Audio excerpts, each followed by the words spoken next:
Was listening to a guy by the name of Dan Koe, Dankoe, and really smart guy. He's done a lot of stuff online. And I was listening to him, and I was listening to his pathway, was listening to how he ended up where he is today. And I started to hear very similar things. He was creating websites, and that didn't get him where he wanted to be. And he did other things, he did other things.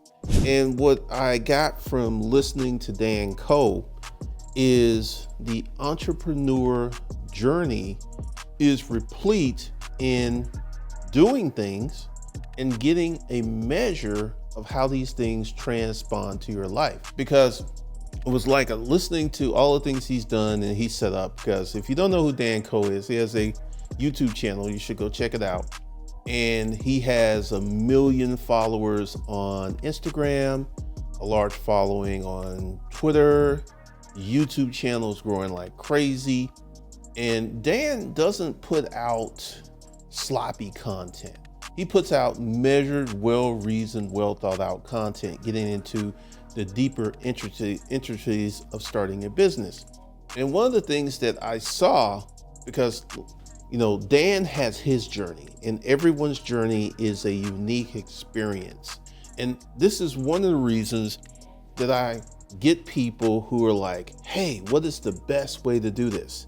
And that's a really bad question, because you want to go to someone who's a stranger to you, who knows nothing about you, and ask them what's the best path, what's the best thing for you to do to be financially successful.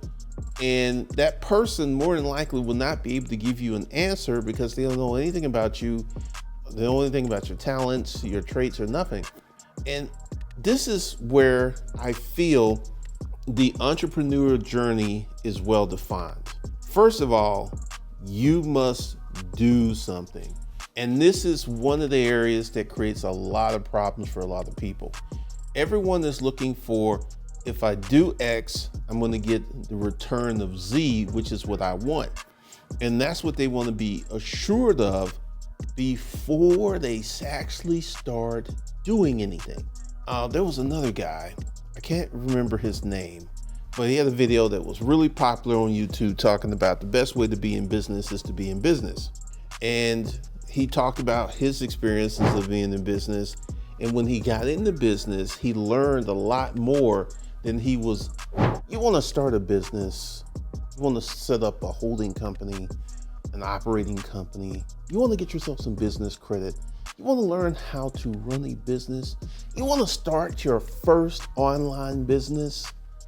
If you want to do that, and congratulations to you for being a person that wants more out of life, for being that person that's ready to sit down, do the work so your future can be brighter. I got some for you. Go below and enter into the Corporate Citizen Playbook, where we teach you all of that plus a lot more. Because you are not a normal, regular person. You want more out of life. You want to do more. You want to be more. You want to have more. And congratulations to you. So the link is below. Go ahead and check out this video. And then go ahead and enroll in the Corporate Citizen Playbook, where I teach you some things that you cannot Google. Can't Google it.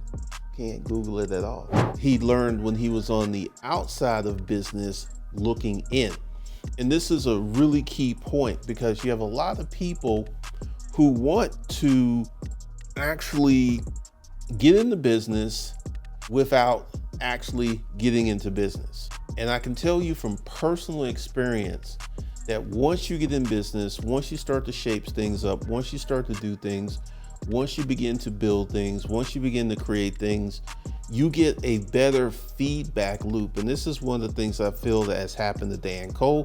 And this is one of the things I know has happened to me.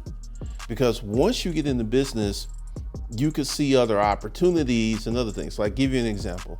My first successful let's talk about this. My first successful pure intellectual school business was when I wrote my first book. I wrote a book, I had a blog, I had a YouTube channel. All of these were intellectual properties that were influenced by me being in the storage auction space for a number of years. And one of the things that people do not understand and people do not really get is you've got to dive in. And I want you to hear me. I want you to really, really hear me. It doesn't matter if it doesn't work out like you want it to, because when you dive in, you get the experience and wisdom and insights that gives you the ability to go in another direction with valid learning. And this is one of the things, because when I wrote my first book, going back to that, I wrote my first book, Making Money A to Z with Self-Storage Unit Auctions. I had a lot of people who say, hey, you talk about Craigslist. Do you have any more Craigslist training? Once again, when I wrote the book, Making Money A to Z with Self-Storage Auctions, at that time, I had no inclination that I would write many more books. And I had so many people ask me questions about that I wrote the book, Pimping Craigslist for Fun and Profit, which came from being in business, came from being in the marketplace. It came from being out there. And this is one of the things I feel holds so many people back, is this fear of failing. And let's go ahead and talk about this. I'm quite sure Dan would echo this, that you're going to fail, okay? Anytime that you go out and try to do something that you've never done before, or try to build something that you've never built before, there's going to be failure points in that enterprise. However, once you fail, you learn important lessons. You learn very important things. You learn so much. And this is one of the reasons that I feel that so many people do not have the organic mindset of an entrepreneur. Now, what is the organic mindset of an entrepreneur? This is something that I feel that I have, because my first 5 businesses all failed.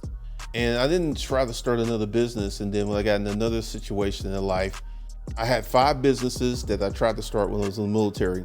They all failed. And then I got married, and then I worked jobs, and then I fell, lived in the boarding house, went to Rent-A-Crate, went to business environments. Then that was my first successful business, when I had a job at business environments. And my first successful business was by the name of GC Solutions. And it happened because I had failed. I had failed and I had failed. And then GC Solutions, which was selling used office furniture, was successful. GC Solutions selling new office furniture was moderately successful. We made money, but we didn't make a lot of money. The storage auction business was successful. Conundrum Publishing was successful. And then I got into the holding company structure. And one of the things that you have to understand is when you engage into business, there is no written prescription to how that business is going to come out. There's no, and this is one of the things, I've become very comfortable with things not coming out the way that I want them to come out to, because I know, like, let's go ahead and talk about a business that, in my opinion, failed. The car rental business. I bought 31 cars, and I was in that business 6 months. It was a totally terrible business for me. I didn't like it. I didn't like my customers. And the damage. I mean, here's the thing. If you get in the car rental business, your cars are going to be damaged because people just don't care. And like literally 6 months into it, because here was my thing. I was trying to find information online, and all I could find was car rental business is good, car rental business is good. And no one was talking about the adverse and bad things of the car rental business. Like, people will steal your cars. People will rent your car, keep your car, will not return your car. And this is one of the things that continues to happen. And I will tell you, I'm in Atlanta, Georgia, and there's a place that's called Butler Tire Place.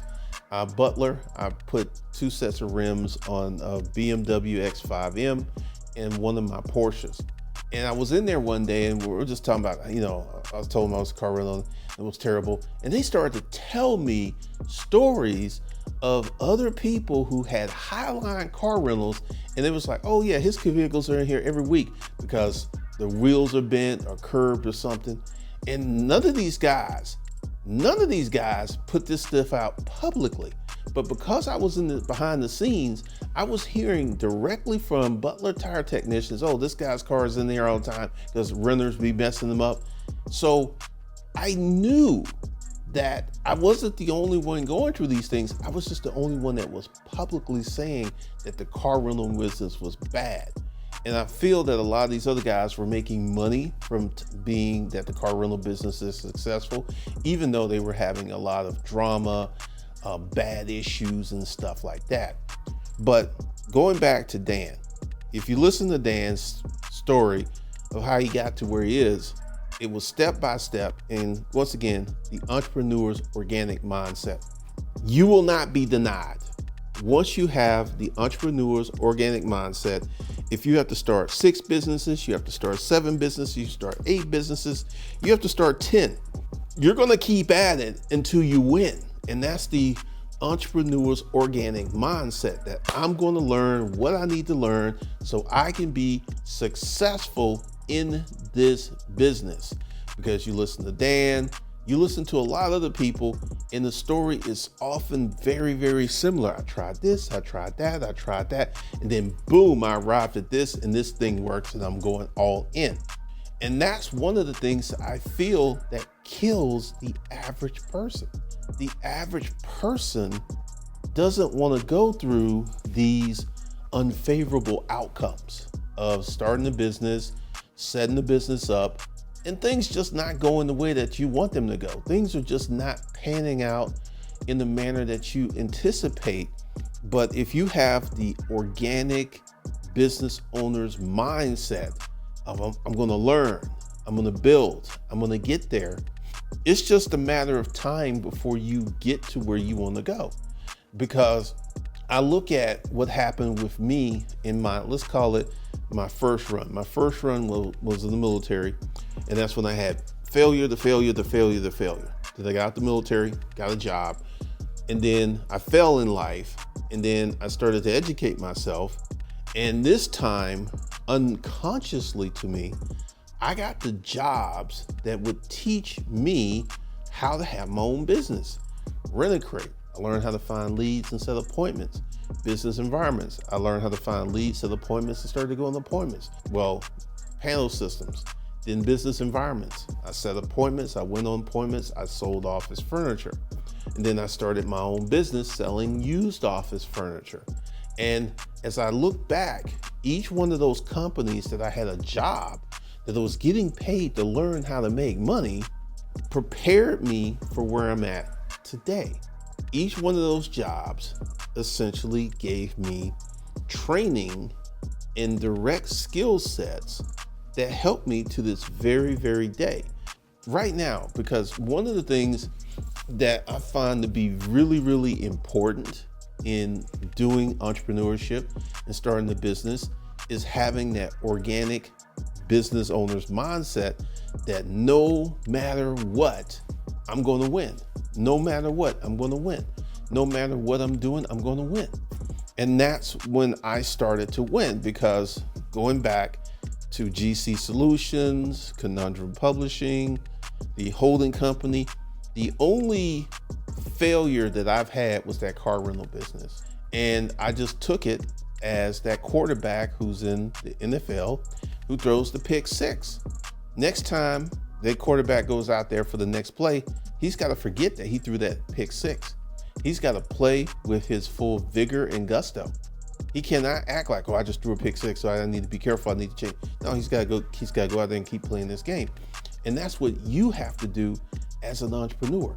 You have to keep playing your game. You have to keep throwing the ball. You got to get in there, but once again, you got to actually play in the game. You got to set something up. And this is one of the things I've consistently had so many people who was like, what's the best way for me to do this? And like, I get these questions like, I used to answer a lot of questions on Quorum. I don't answer questions on Quorum because I get so many questions like, how can I make $1 million without working that hard? These are the questions that people have because everyone wants to make a lot of money, build a business, and not work that hard. And I'm here to tell you, based upon my experience, for you to be successful, guess what?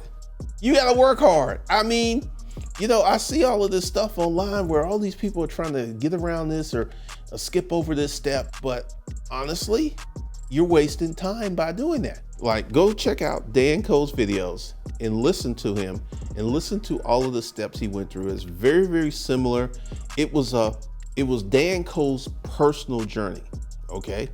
And then I had my personal journey. They were very different, but from an elemental standpoint, they were exactly the same. Start a business, fail. Start a business, fail. Start a business, fail. Start a business. It kind of works out. Start a business. And once you go ahead and develop that entrepreneur's mindset of digging in and refusing to give up and starting your business and to work through your craft, it's just a matter of time before you will be successful because you refuse to give up. And to help you with that, we have something called the Corporate Citizen Playbook, where we teach you how to set up a holding company. We teach you how to set up an operating company. We teach you how to get massive business credit. And we teach you how to set up your first or internet online business and make money so you can become a corporate citizen. The link is below. Check that out. All right.